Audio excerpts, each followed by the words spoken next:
Olá pessoal, seja bem-vindo ao canal Matemática em Detalhes. Meu nome é Sérgio Sato, sou engenheiro formado pelo ITA e criador desse canal. O objetivo dessas aulas é abordar temas diversos da matemática em diversos níveis, desde o ensino fundamental 1 até o colegial.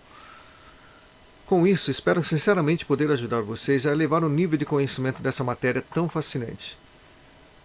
Se você ainda não se inscreveu, eu peço que se inscreva no canal, deixe o seu like e ative o sininho para receber notificações de novos vídeos. Isso vai ajudar muito o canal a crescer. E não se esqueça de fazer os comentários, inclusive com sugestões de novos assuntos que poderão ser abordados futuramente. Então chega de conversa e vamos dar início à aula de hoje.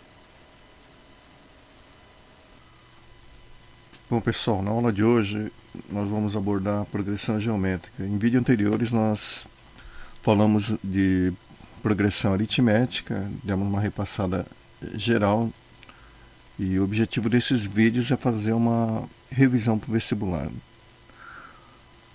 Isso pressupõe que vocês já tenham visto a matéria, não é uma aula do zero. Então vamos lá, vamos começar com progressão geométrica.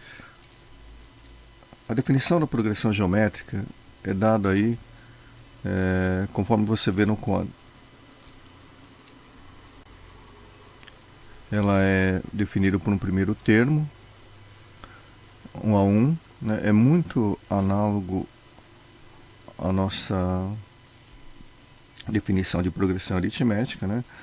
Ele tem um primeiro termo e os outros termos são obtidos da multiplicação do termo anterior por uma razão, né? Um valor constante, que seria um valor que a gente indica aqui por quê.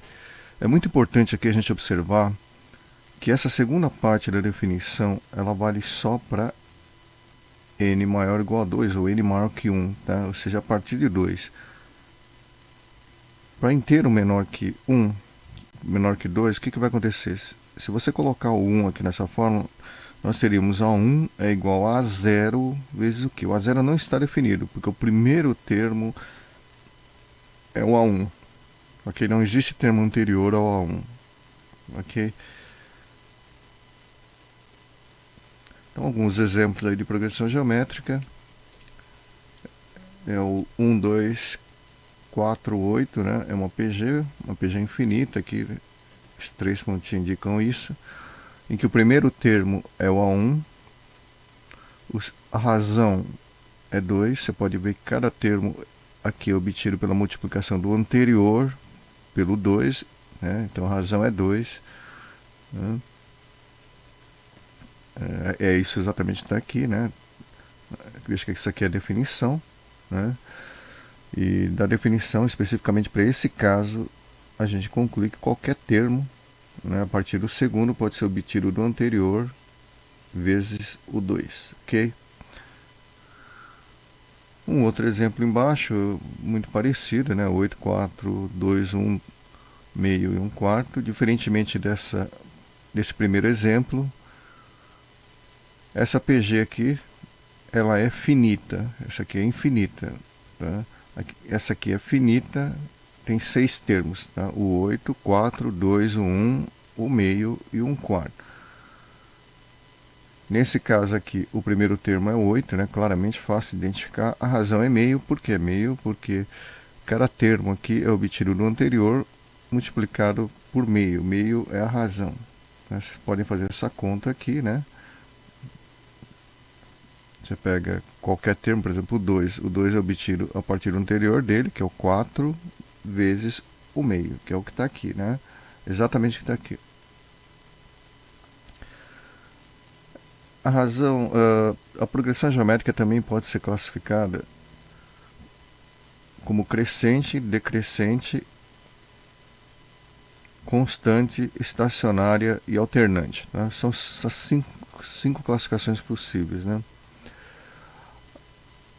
Bom, a PG ela é crescente quando cada termo é maior que o anterior.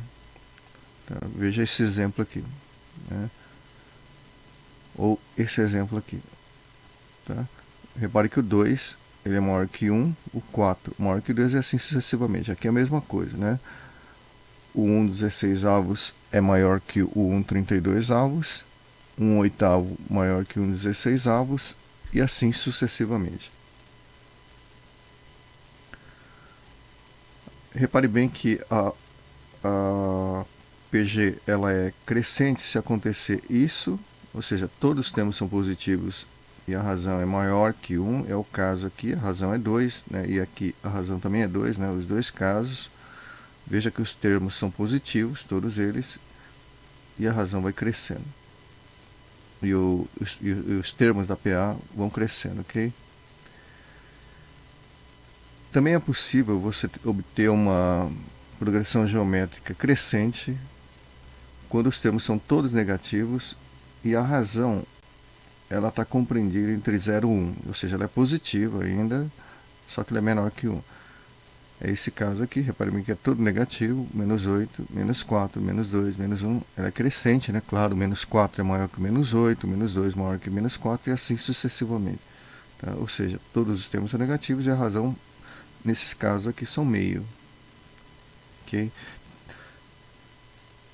E decrescente exatamente ao contrário, é quando cada termo é menor que o anterior. Né? Acontece em dois casos, quando os termos são positivos e a razão está entre 0 e 1, ou quando os termos são negativos e a razão é maior que 1. Tá? Repare bem que a razão aqui é meio, né? Os termos são todos positivos e ela vai decrescendo. Cada termo é menor que o anterior. E também é possível obter uma progressão geométrica decrescente com termos todos negativos e a razão maior que 1. Veja que esse quadro aqui, ele te indica só o rol de possibilidades, mas o importante mesmo é que vocês se atentem para essa definição, né? Cada termo é maior que o anterior, ok? Isso aqui vem naturalmente, tá? Decrescente, a mesma coisa, quando cada termo é menor que o anterior, ok? Agora temos três outras classificações. Esses dois aqui geram uma certa confusão, então é bom a gente prestar atenção, né? A PG é constante quando cada termo é igual ao anterior. Então, cada termo, né, ou seja, todo termo é igual ao anterior. É o caso do 000, né? O 00 aqui é infinita, né? PG é infinita, aqui é PG finita, mas os termos são todos iguais, né? Aqui também você tem todos os termos todos iguais, tá? Ou seja, a razão aqui é 1, né? Repare bem que a razão aqui não importa, né? Pode ser qualquer coisa, né? Porque qualquer termo, né? No caso 0 aqui, qualquer termo é obtido no anterior multiplicado por um valor, né? Como 0 vezes qualquer termo, no caso a razão, né? 0 por qualquer razão vai dar 0, então essa PG é constante independentemente do valor da razão, então, quando os termos são nulos. Quando os termos são todos iguais, mas não nulos, né? Como é o caso desses dois exemplos aqui, a razão vale 1. Tá? São termos todos iguais. Tá? Outra vez, mais importante que você lembrar dessas duas hipóteses é você lembrar que uma PG constante, numa PG constante, todo termo é igual ao anterior. Okay? Isso diferencia aqui da nossa estacionária. Da nossa estacionária, o primeiro termo, tá? O primeiro termo aqui, ele é não nulo, tá? E os demais são nulos, tá? Tem essa sutileza aqui, né, em relação a essa PG constante. Na PG estacionária, então, o primeiro termo é necessariamente não nulo, porque se ele for nulo, ele cai aqui nesse primeiro caso, tá? Ou seja, ele é uma PG constante. Então, só tomar cuidado com isso, né? Que existe uma pequena diferença, é justamente quando a gente tem essa situação aqui, tá? Veja que na constante todos os termos têm que ser iguais, tá? Na estacionária, tá? O primeiro necessariamente é diferente de 0 e o resto tudo nulo, ok? E finalmente o último caso é quando a PG é alternante. Isso é quando cada termo tem sinal contrário do anterior, claro, além do valor, né? Em módulo, né? Ser multiplicado por uma razão constante. Aqui no caso é 2, né? Todos os valores são multiplicados por menos 2, na verdade, né? Pode reparar que cada termo é obtido por exemplo, 1/4, ele é obtido do anterior multiplicado por menos 2, ok? Então vamos lá escrever isso aqui, né?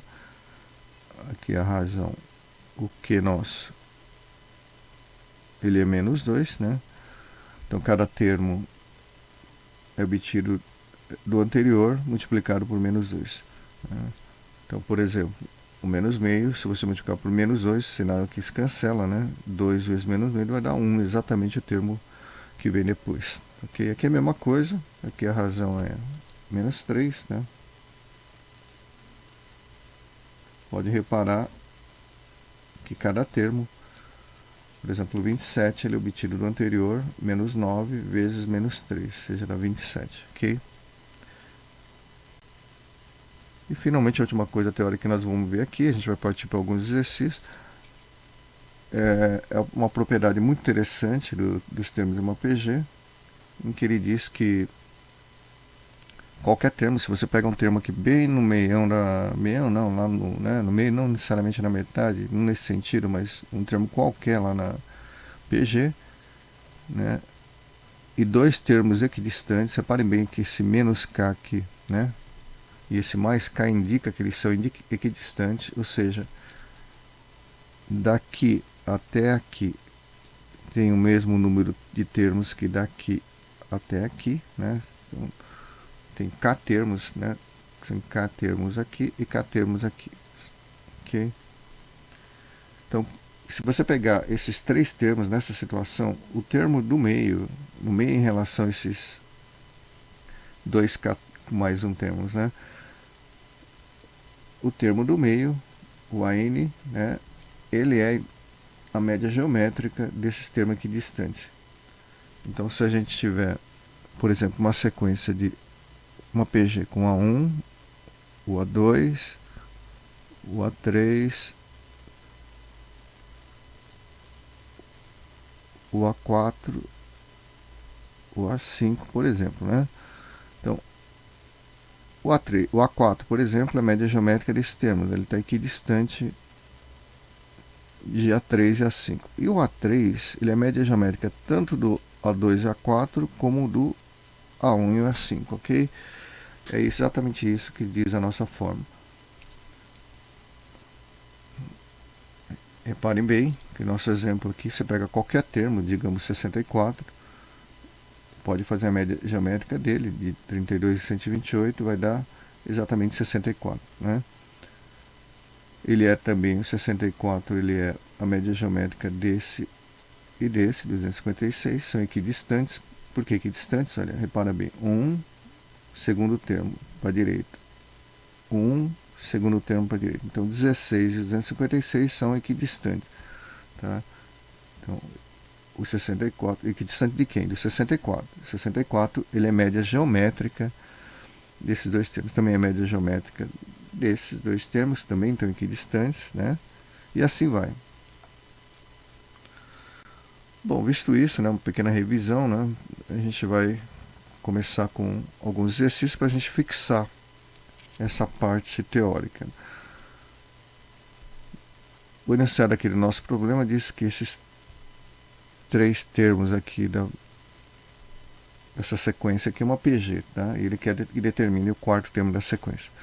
Bom, a gente vai usar exatamente essa última coisinha teórica aqui que nós vimos, né? Que cada termo ela é média geométrica de dois equidistantes. Né? Repara bem que o 3, o x mais 3, ele é o termo do meio em relação a esses dois, né? Ou seja, x mais 4 e x mais 1 estão equidistantes a x mais 3 e, portanto, a gente pode escrever que o x mais 3 é a média geométrica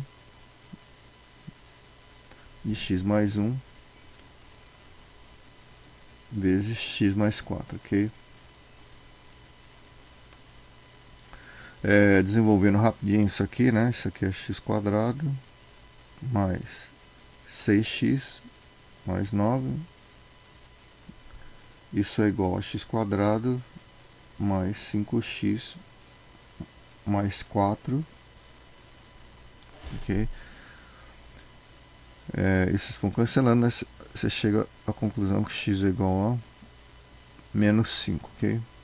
Acho que isso aqui cancela com esse 5x vem para cá e o 9 vai para lá, menos 5, né? Bom, e menos 5, aí o problema acabou, né, pessoal? Porque a gente substitui aqui, aí ficaria menos 4, né? Menos 1 e mais menos 5, opa, menos 1 não, desculpa, né?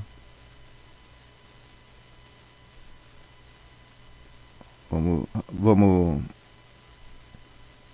apagar isso aqui, né? Aqui vai dar 2, né?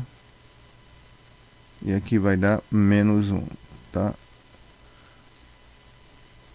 Repare bem que é uma PG alternante, né? Que sinais trocam, né? A razão aqui claramente é menos meio, tá? E o quarto termo, portanto, é obtido do anterior vezes menos meio, né? Então, ele pede o quarto termo, o A4, né? O A4 é o anterior dele, o A3 é o 1 menos 1,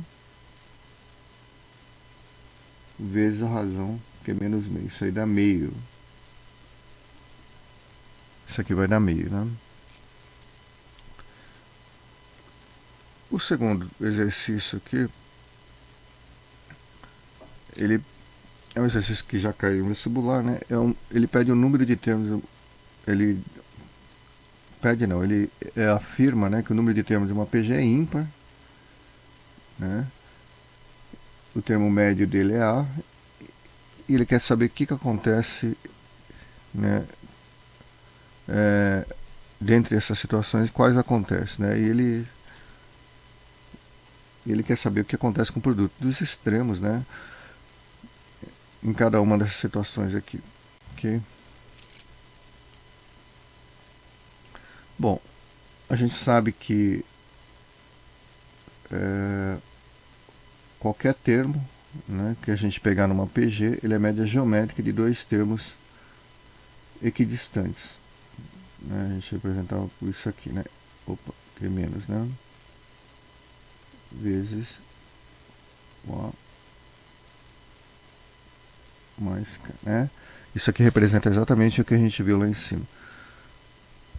E isso inclui os extremos na medida que a PG é ímpar, tá? Quando a PG é ímpar, o termo médio, por exemplo, se você considera uma PG formada por primeiro termo, segundo termo, terceiro termo, quarto termo, quinto termo, né? Sexto termo, sétimo termo, bom, assim vai, né? Reparem bem que aqui você tem 7, número ímpar, né, de termos, né, e o termo médio, que é exatamente o A4, né, no caso, ele é média geométrica, ele sai equidistante do A1 e do A7, que são os extremos dessa PG, ok? Então ela é média geométrica desses extremos. Aconteceria também para o caso, né, do A2 e o A6, né? Mas nesse problema específico ele deu os extremos, né? Ele cita os extremos. Então, o que a gente pode dizer? Que o termo médio, o A quadrado, né, portanto, ele é o produto dos extremos, tá? É o produto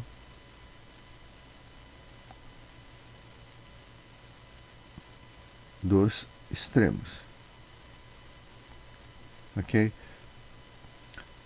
Aqui, pessoal, então a gente olhando aqui para o nosso problema, a pergunta que ele faz é a respeito do produto dos extremos, né? O produto dos extremos aqui, né, reparem bem, ele é o nosso termo médio ao quadrado, ou seja, ele é o quadrado do A. Ele não é nem o dobro do A, não é a raiz quadrada de A, aqui tem que tomar um pouquinho de cuidado, né? Que ele fala do produto dos extremos, né? Então, a raiz de A seria a raiz do produto dos extremos, né? Desse produto dos extremos, ok?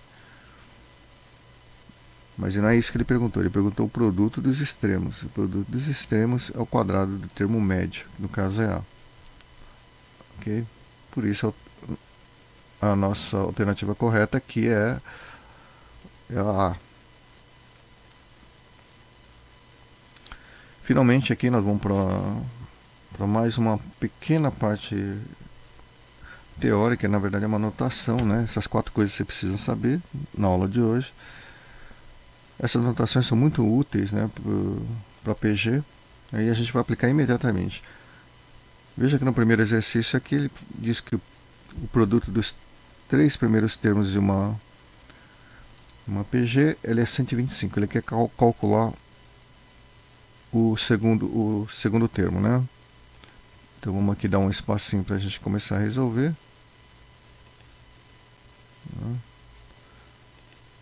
Então aqui no nosso caso, né,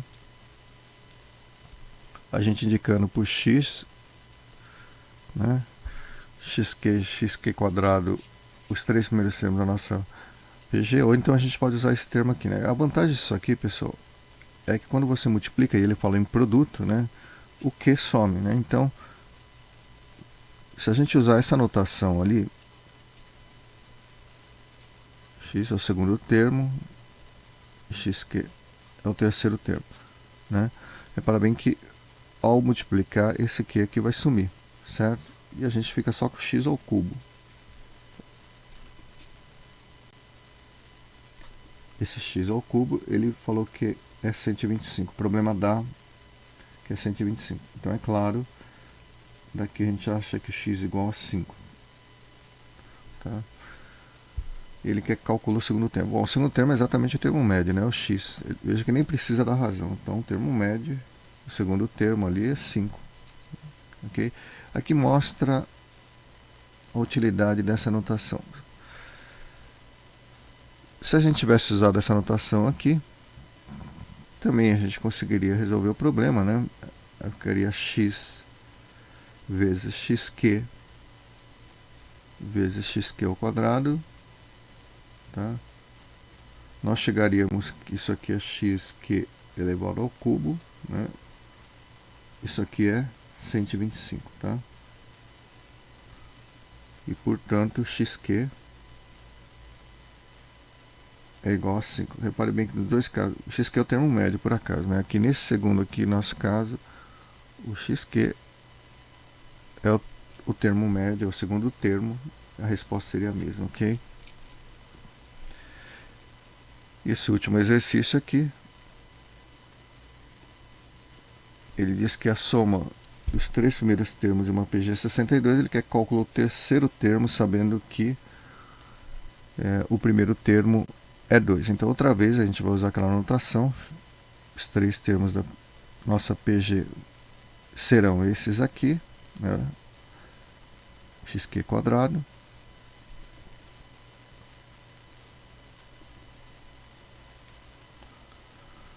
E vamos utilizar as informações dadas pelo problema. Então, isso aqui é uma PG, né? Então, x mais xq mais xq ao quadrado, que são os termos com a nossa notação aqui, dessa nossa notação que nós utilizamos. Ele diz que a soma é 62. Tá? Sabe-se que o primeiro termo ele é 1, certo? Então, se você calcular aqui, você pode ver, você pode colocar o x em evidência, né? 1 mais q ao quadrado é igual a 62. Ele diz que esse primeiro termo aqui é 2, certo?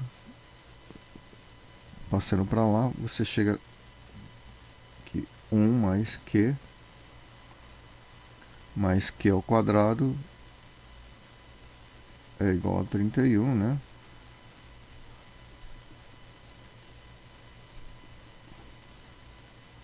Então q quadrado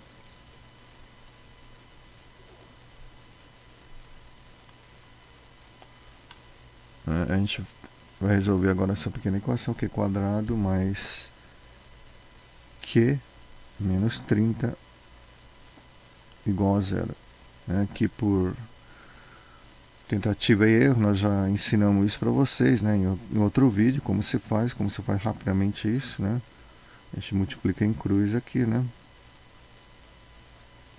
5 e 6, né, para dar mais aqui. Basta que isso aqui seja mais, isso aqui menos, a gente soma, isso aqui vai dar mais 1, né. Então, as raízes estão aqui com o sinal trocado.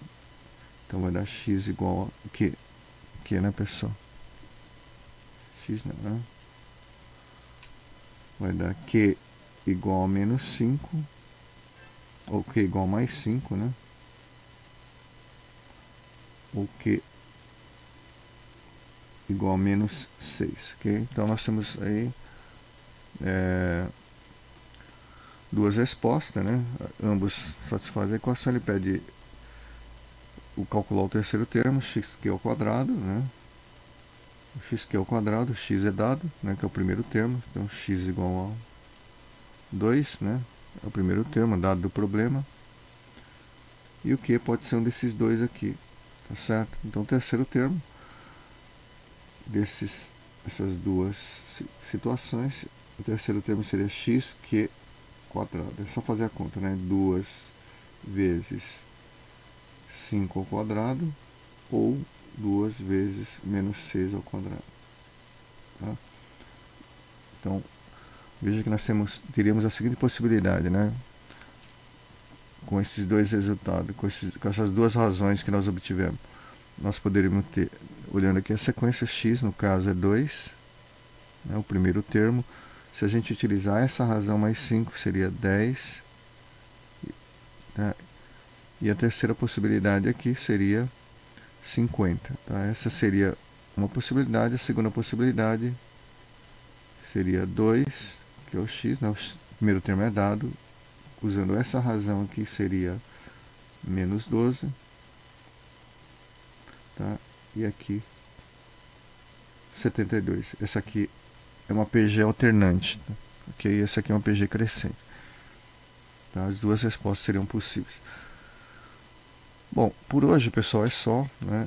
E na próxima aula nós vamos continuar PG, vamos introduzir o termo geral, a soma, né? E fazer exercício também, ok? Então, te aguardo na próxima aula.